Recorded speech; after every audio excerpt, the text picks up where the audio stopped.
You've probably noticed it. Someone walks into a room and without saying anything, without flexing credentials or dropping names, people just pay attention. There's something about them, something quiet but undeniable. And you wonder, what are they doing that I'm not? Here's what most people get wrong. They think high status is about what you say, how much money you have, or how loud you are. But real status, the kind that makes people lean in, respect you, trust you without knowing why, that's communicated in the silence, in the pauses, in the micro-behaviours most people never think about. And here's the uncomfortable truth. Your body is betraying you, right now, in ways you don't even realize. So what are the tiny, almost invisible behaviors that separate someone who commands a room from someone who disappears in it? And more importantly, why do they work? Let me show you.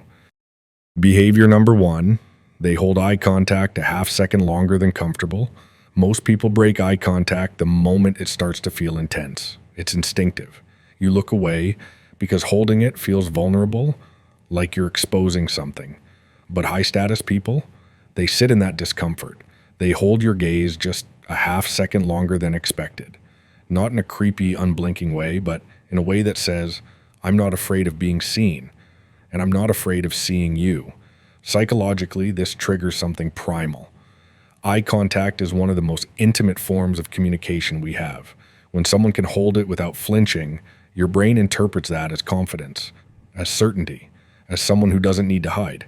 Think about it. When you break eye contact first, you're signaling submission, even if you don't mean to. You're saying, this is too much for me. But when you hold it, you're saying the opposite. Here's the shift. Next time you're in conversation, when you feel that urge to look away, don't. Let the moment breathe. You'll feel the power dynamic change instantly. Behavior number 2, they move slower than everyone else. Watch someone with low status in a meeting or social setting. They're fidgety, adjusting their shirt, crossing and uncrossing their legs, tapping their fingers. Every movement screams, I'm uncertain, I'm uncomfortable. Now watch someone with high status. They move like they have all the time in the world. They don't rush to fill silence. They don't jerk their head when someone calls their name. They turn slowly, deliberately, like the room will wait for them because it will. This is called low reactive movement, and it's one of the most powerful nonverbal signals of dominance. Why? Because calm, controlled movement signals safety. It signals that you're not threatened, that you're not trying to prove anything. Neurologically, we're wired to read fast, erratic movement as anxiety or fear, traits we associate with low status. Slow, intentional movement, that reads as self-assurance. Try this. For one day, move 20% slower, walk slower, turn your head slower, reach for your coffee slower. You'll notice people start treating you differently because you'll stop looking like you're chasing approval and start looking like you already have it. Behavior number 3, they take up space, but not aggressively. There's a difference between taking up space and demanding space. Low-status people shrink. They cross their arms, tuck their elbows in, make themselves smaller like they're apologizing for existing. High-status people, they expand, but not in that obnoxious, man-spreading kind of way. It's subtle. Their posture is open, their shoulders are back, their arms rest comfortably on the table or the armrest. They're not trying to dominate, they're just comfortable. And that comfort is contagious. When you take up space naturally, you're non-verbally communicating, I belong here. I don't need permission to exist in this room. And others feel that. Here's the psychology. Humans are territorial.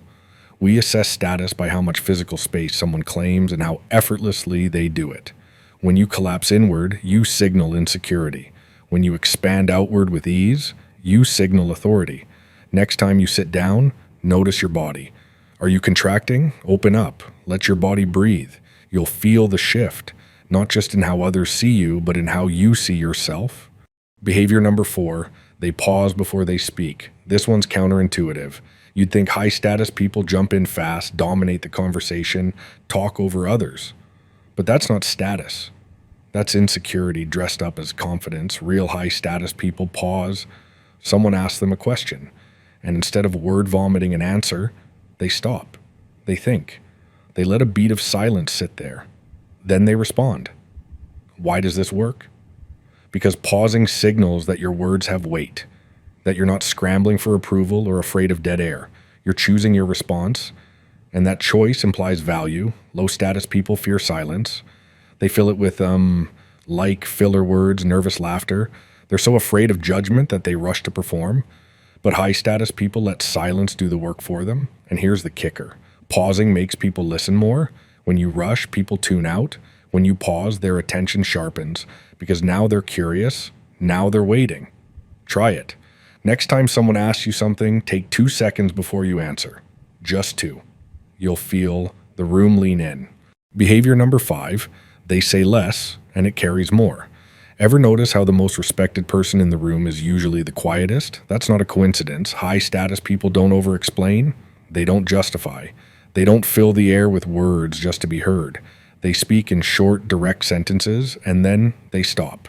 I think we should go with option 2. I think we should go with option 2 because, it just feels like the better choice. And I was reading this article and it said that, in most cases, see the difference? The first version sounds like someone who knows. The second sounds like someone who's guessing and hoping you'll agree. Psychologically, this taps into something called the scarcity principle.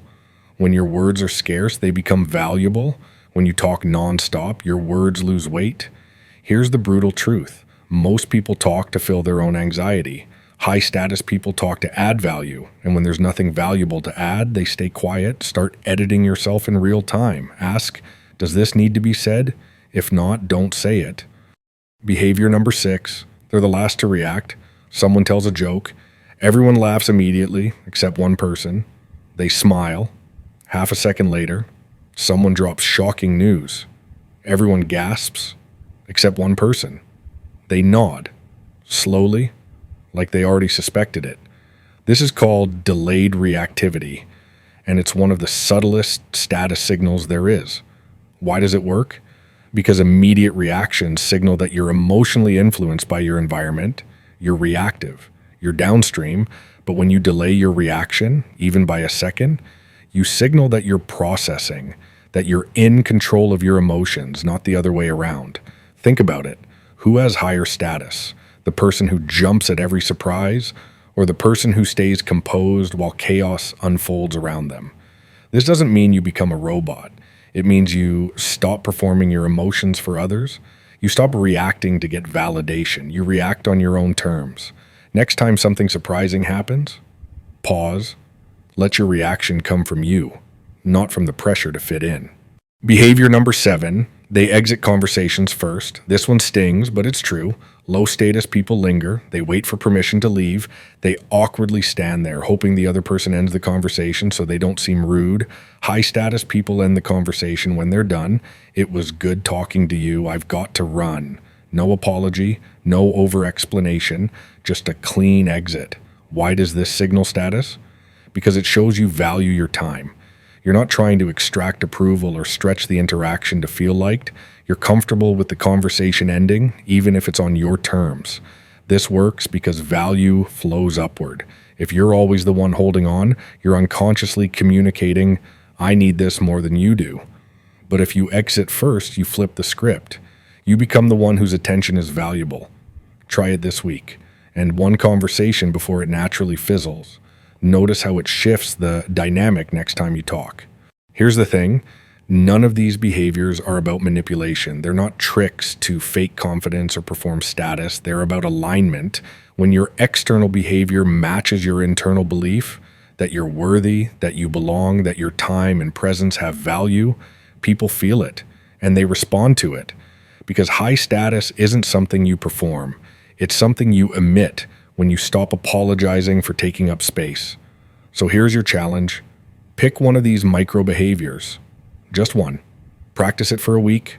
Watch how people respond, how they lean in a little closer, how they listen a little harder, and then ask yourself, what were you signaling before?